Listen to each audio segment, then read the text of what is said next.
Hey guys, I'm Jessie Jobson, and today I am coming at you to show you a way to multiply your upper numbers 6 through 10, using just your fingers.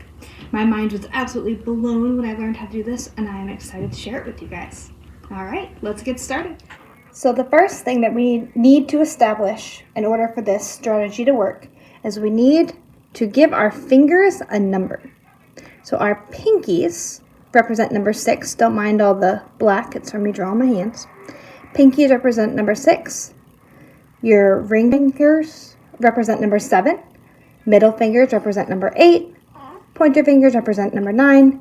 And your thumbs represent number 10.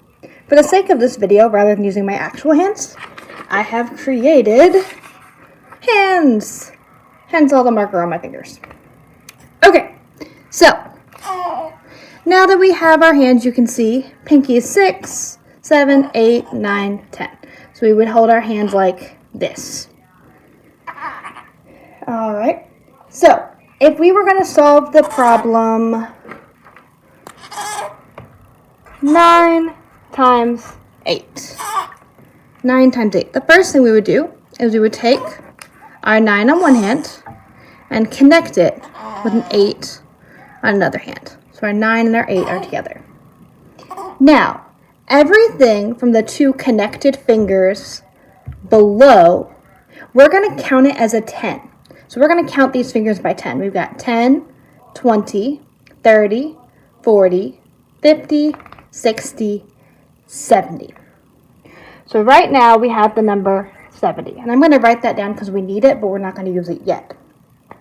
The second thing we're going to do is we're going to look at the numbers above our connected fingers. On the left side, we have one finger, we have our thumb. And on the right side, we have two fingers. We have the thumb and the pointer finger.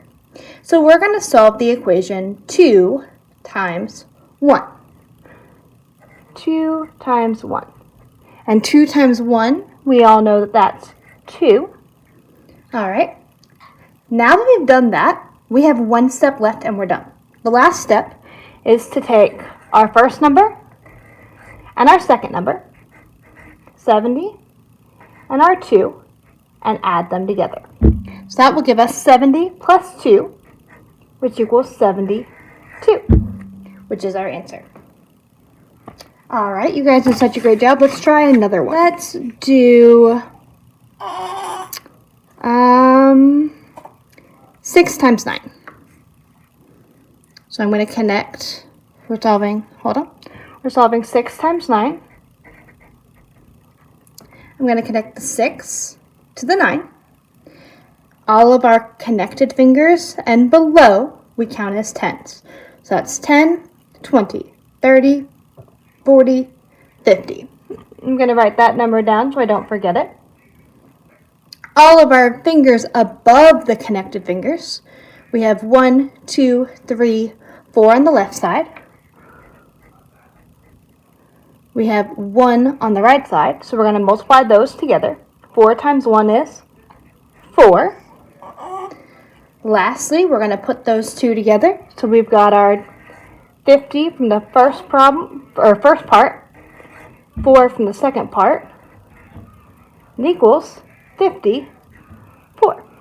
So 6 times 9 is 54. And there you have it. That is the strategy to solve all of your upper numbers, your 6 through 10s, just using your fingers.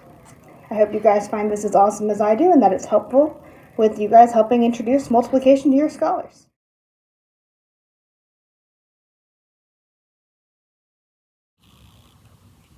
Just a few tips.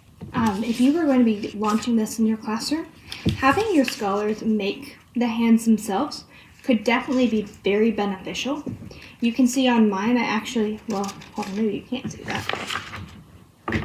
Let me turn that down. There we go. You can see on mine, I actually added colors to them. So like my 8s are the same color, my 9s are the same color. If I was doing this in the classroom, at least for my classroom, we tend to not have all the colors we need whenever we need them. I would not have the students color them in. I would color mine in as the example to help them see across the room, but I wouldn't necessarily have the students color them in unless I was printing out master copies of the hands that were already in color. So depending on what resources you have available at the school, that might be something that varies from school to school. Another thing is if I was having the students, I might have the students actually pair up and do their own hands. Each student does one hand, and then they can work together and use their hand and their partner's hand to try to pair up and do some practice problems together. That's a great way to foster collaboration and communication skills in the classroom, which is definitely something that students really need to grow stronger in, especially after all the online learning from COVID.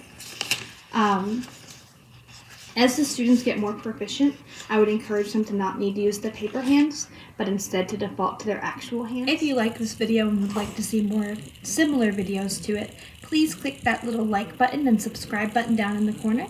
Alright, I hope to see you soon. Have a great rest of your day.